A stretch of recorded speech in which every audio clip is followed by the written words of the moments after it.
How to hard reset a Sielox AC-1700 control panel. I'm going to go over basically the two different resets you can do, a sort of regular hard reset, force reboot, and then also a full factory reset. It's quite easy to do both of them. Obviously, you're going to want to do this one for troubleshooting, especially the hard reset, and then the factory reset might be a larger troubleshooting step, or also if you're trying to set this up new or something like that, we can go ahead and wipe everything off of it. So on it, you're going to find these two buttons here. We have this reset button here and the program button here.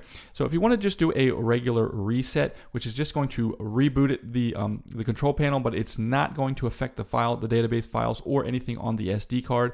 It's just going to force it to reboot. All you need to do is press and hold this reset button for 3 seconds. You'll see the Ethernet TX, RS, and the SDACT LED lights all come on for a second and then turn off as it reboots.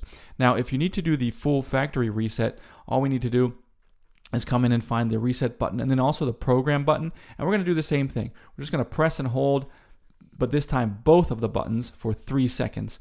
And then once we do that, really the same thing will happen. If we hold both of those buttons simultaneously for 3 seconds, all three of those lights will come on, and then it will go into its factory reset, default reset. I'm including all of the database files, network settings, IP addresses. Will go back to the original default IP address, and it will reboot. So if this helped, if you'd leave me a like, I'd really appreciate it. Thanks a lot for watching.